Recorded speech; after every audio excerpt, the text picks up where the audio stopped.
Welcome to the online entrepreneurial mindset course. We'll be discussing a very interesting reading today. The title is What Makes Entrepreneurs Entrepreneurial. The contents of today's session is we will be first of all introducing the reading What Makes Entrepreneurs Entrepreneurial, and we will be looking at the two ways of approaching and understanding entrepreneurship. One is called the managerial perspective, the traditional ones, and we also call it the causal lens, the causal logic. The other is called the effectual perspective or the effectual logic. We will discuss what is the challenge with this managerial and causal logic, what problems arise when we overemphasize this.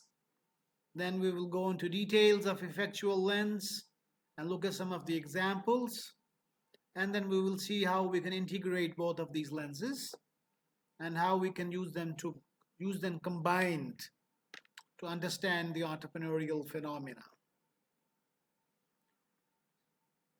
So this reading was written by Sarah Saraswati, one of the leaders in effectuation. I will be describing something about her work. Saras explored the following question in her research, that is there anything entrepreneurial thinking that can be applied across space, time, and technology? Is there some common thinking behavior or model? To understand that in detail, she conducted a qualitative research, met 27 founders, and tried to understand how they reason while they transform an idea into an enduring firm. And this research led to some very interesting teachable principles which can be taught. So her journey, which was the subject of 27 expert entrepreneurs, founders of companies for like $200 million to $6.5 billion. She underwent a protocol analysis of recording and analysis, and she came up with this theory called effectuation. And surprisingly, the results were that over 63% of the subjects used an effectual logic. And this was a very interesting finding. So today's session will be about how we look at how to apply this theory in our real life. So if you look at the traditional perspective or the causal perspective, it has various names. And in this case, if you look from this page, we look at the traditional perspective. The traditional perspective starts with a given goal. So first of all, you have to have a target, a goal, a purpose, or a vision. And once you develop that vision, then to achieve that vision, you arrange various means, M1, M2, M3, and M4. So this logic, the causal logic, moves from right to left. You come up with a vision, and come up with a goal, and then arrange means. So this traditional logic was in a way propagated by the top leading business schools and the top universities across the globe, and some of them are here like Harvard and Babson. In contrast, the effectual perspective and the effectual logic works the other way around, and in this case the arrow is from left to right and the means are here. So in this case, in the effectual perspective, we start with the means and then we move towards imagined ends. So in this case, there is no given or fixed goal. Using your means, you try and work with various imagined ends. Some of them work and some of them don't. And then this theory works further, which we will be discussing in the next slides. So if you look at the traditional perspective, The causal perspective, this is the post-industrial revolution lens. And as you see, post 1900, as the industrial revolution took place, and the concept of economies of scale came up, and the rich became richer, and large production systems were developed, and economies of scale and mass production concepts became popular. So in that case, the corporations uh, originated, and whenever they wanted to start something new or to come up with a new project, they came up with a given goal. And once they had a given goal, then they had means. So this is called the causal perspective. And in this perspective, you see there's a terminology written here, BHAG, big, hairy, and audacious goals. So in this case, the corporations, the managers, and all these people used to come up with given goals, which are BHAG goals. So BHAG goals are big, hairy, and audacious goals. And when you have a BHAG goal, then you need BHAG means. You need big, hairy, and audacious means. So if you look into detail, in general, all the business programs and the MBA programs in general across the world, they started teaching the predictive or causal reasoning in every functional area of business. Why did they do this? Because the MBA programs and the business programs were producing leaders for tomorrow. And these leaders were supposed to work for those great goals. And those goals were BHAG goals. So the MBA programs and the business programs were preparing people for these BHAG goals. And the cost of, and these people were supposed to get good salaries. And these programs became costly because they were helping those rich people becoming very rich. So if you look further, the causal rationality and the causal logic begins with a predetermined goal and a given set of means. So this is already decided. What is my goal and what is my set of means? Based on that, these managers, what is their job and task? Their task is to find the optimal solution. And what do we mean by the optimal solution? The solution has to be fastest, cheapest, and the most efficient. The fastest in terms of time, cheapest in terms of dollars, and most efficient is, you see, like these are squares they're trying to push, and he made it efficient by making a circle. So trying and finding ways to make things more efficient. So that was the task of these managers. So once again, causality begins with a predetermined goal and a given set of means. And these are once again BHAG goals, BHAG means, and BHAG goals and BHAG means, and BHAG means needs a lot of dollars. This needs a lot of planning. So a lot of planning is needed, a lot of means are required, and so on and so forth. So the traditional example is that of Genghis Khan, who came up with a plan and a goal to conquer 2/3 of the known world. So he knows the world, and this is the world, this is my goal. I want to conquer 75% of this. So for this, he is planning his army, his resources, and he's arranging dollars, and he's planning according to that. Other examples of causal reasoning. Causal logic is effect dependent. For example, first of all, a particular target is chosen, and then all marketing, HR, finance, and production decisions will be done. These effects will be done in a way to create that goal. So let's look at an example. Somebody wants to open a new high-end car brand and bring something like 2000 cc in the country. So all these marketing, HR, finance, and production decisions will be done in such a way to cause that end. So what will happen is we'll be spending on marketing, keeping in view of the target segment, how to reach that segment. We'll be hiring the best persons who can serve that segment.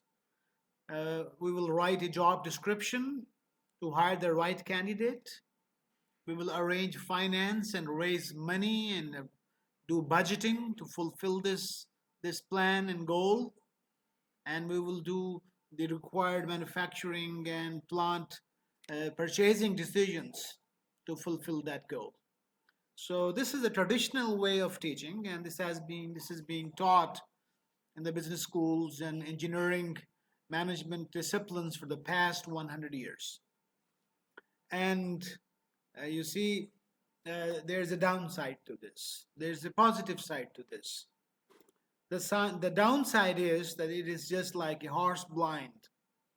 It makes you think and it makes you see in a certain way. So you are a dependent on resources. So you depend on resources and you are a slave of crutches. So whenever you are asked to do something, whenever you ask to do something, to do a project, do something innovative or creative, whatever, you will always be looking for a strategy, a goal, strategy, means, dollars. So this is a structured way of thinking, and it makes you blind.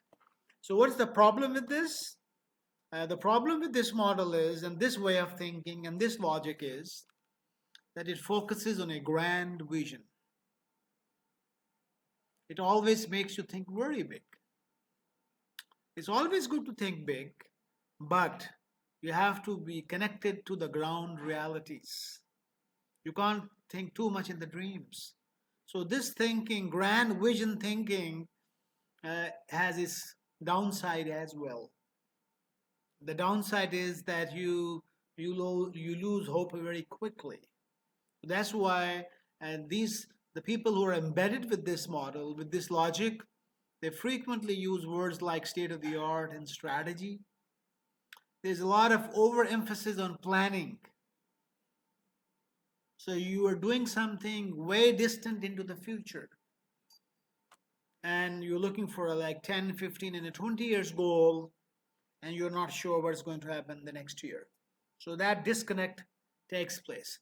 And this language and this way of thinking leads to a lot of arrogance.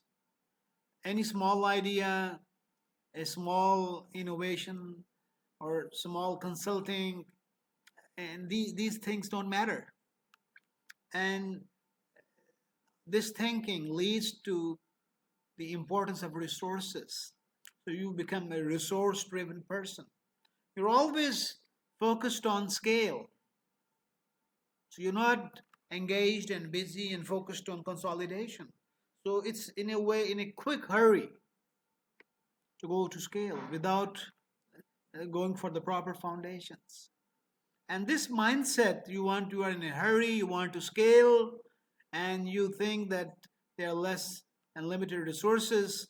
So this thinking of limited resources curbs down the innovation and creative potential. And since you are obsessed with the plan, with the strategy, the person having this background with this logic doesn't like spontaneity, doesn't like surprises. So any surprise is looked down upon and it's looked bad. And since you want to be the first, you want to be the first mover you want to take the first mover advantage, this thinking leads to cutthroat competition. And you want to move quickly, you want to be different and unique, you have a great vision that leads to spending beyond means, a tendency to spend beyond means, a tendency to go for borrowing money. And then since you have shown great dreams to your seniors, there's a huge pressure to deliver. You take an unnecessary pressure and it becomes difficult to deliver. And uh, due to this mindset, very less learnings from failure take place. Failures are considered to be bad, and eventually the failure rate becomes very high in this model. And the measure of success is not learning, it's the bottom line. So this way of thinking, reasoning, and logic leads to leads to a very interesting, very difficult situation.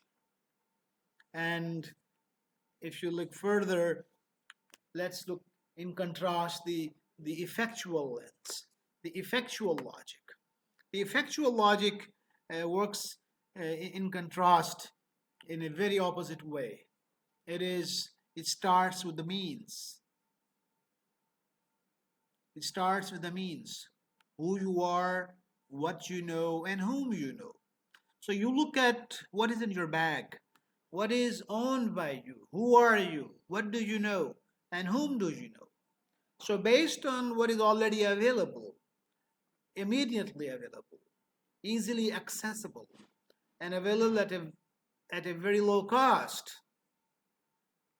the entrepreneur or the person can use his means to take small steps and imagine various ends, E1, E2, and E3, and so forth. Based on the means, he can conduct various experiments and imagine various ends and try to do something.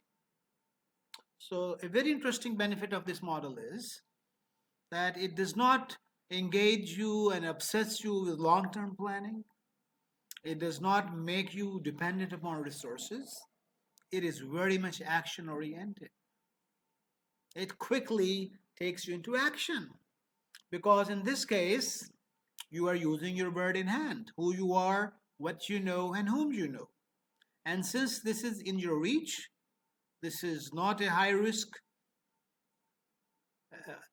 opportunity. This is a calculated risk taking experiment. And since it is in your hands, you are flexible. You can use your bird in hand to find people who can cooperate with you. So this mindset is full of energy. It gives you hope and courage, and it gives you the will to do something. So in contrast to the causal thinking and the causal logic, which works the other way around, this gives you a lot of hope. And something very interesting which emerges in this effectual logic is that means evolve over a period of time. You start with something, who you are, what you know, and whom you know. And as time passes, the means evolve. You develop your bird in hand, your network, your relationships, new ideas, new knowledge, new skills. The more you reflect, the more you do experiment, and the more you take action, your means evolve. And as people join you, their means add on to you. And new and different goals are identified during this journey. Effectuation evokes creative and transformative tactics. It makes you create new things. It makes you to transform things from one form to another. And the heuristics, the rules are simple, rule of thumb. It is intuitive, very close to common sense. And these are the things used by expert entrepreneurs in new venture creation. So once again, effectual reasoning begins with a set of means. So this is the box of the entrepreneur, who you are, what you know, and whom you know. And it allows goals to emerge contingently over time. So these goals depend on a lot of variables which take place by reflection, by talking, by action, by experiment. So contingent upon reflection, talking, experiment, and action, uh, you see various goals emerge. And from the varied imagination and diverse inspiration of founders, new things emerge and the people with whom they interact. So, effectual thinkers are like explorers, people who explore, who do a lot of wandering, and they travel in uncharted waters. Some examples are like in 18th century, a potter, Josiah Wedgwood. He talked to somebody, a potter, and then he used his pottery to describe the social things of that era onto his pottery, and started small with few, and eventually that small thing which started with few pottery items, it emerged into a great idea and a great company and a great venture. And this company is still in operation in these days. In the 20th century, King Gillette began toying with the idea of creating something that customers would want to purchase over and over again. So while shaving one morning, he hit upon disposable razors. So you see, he started with the small idea. A small means who you are, what you know, whom you know, small experiments, reflection, action, talking, new people, and eventually he ended up with something very interesting. Tom, a professional chartered accountant in Houston, he went to a suburban meeting to solve the community's garbage disposal problem, and people were stuck how to solve this problem. He came up with an idea. Oh, it can be done. An old truck, a rented truck, and few people, a small experiment, and that experiment emerged and it led to the creation of a new and a big company. Effectuation creates an effect, and it can be described as create an effect with whatever you have. So, what happens is, as you go through the journey, your means evolve with time, reflection, experiment, and action. New and different goals are identified during the journey. As the poet says in Urdu, एक और दरिया का सामना था मुनीर मुझको, मैं एक दरिया के पार उतरा तो मैंने देखा. So you find new and new goals, a lot of surprises. And effectuation evokes creative and transformative tactics. It's rule of thumb, intuitive and common sense. So the next question arises, how can we integrate the causal and effectual logic, these both styles together? So if we look at this picture, this the startup phase, the early stage, and the early expansion. So during this phase, when there are a lot of unknowns, effectual logic is more relevant. But as you move towards the large scale expansion and scaling up and growth, in the first stage, the unknowns are a lot. In the second stage, the unknowns are gradually diminishing and things are more stable. So in this case, what the research has found is that the entrepreneurs, they prefer effectual reasoning in the early stages of the venture. And as they move on towards the later stages, they move towards causal. But still there's an overlap, like a pendulum, so they keep on switching between these two ways of thinking. They are capable of both and use both modes depending upon the circumstances. Although for some entrepreneurs it's not that easy to transition into this stage, which requires more causal reasoning. So effectual logic and causal logic can be understood from the example of the car gear. So gear number 1 and 2, 3 to some extent, and the reverse gear is like effectual logic. So this is the time when we use these gears, when there are a lot of unknowns. The road is not clear, you're coming out of the house, you're going on a small street in the city, so you have to change gears. 1, 2, 3, reverse. And as you move on the superhighway, on the motorway, when things are known and things are stable, you drive your car in gear 4 and gear 5. So this is the way we integrate things. But the problem and dilemma is that all the curriculum of engineering universities, of management universities, or various other disciplines is designed for somebody who is driving a car in gear 4 and 5. So this leads to the development and of a generation which can only work when can only drive a car when the car is on the motorway. So they're trained to drive a car with gear 4 and 5. So the effectual reasoning and the effectual logic and this course on the entrepreneurial mindset enables you to learn another skill set on how to drive a car with gear 1, 2, 3, and R. And 4 and 5 will also be there.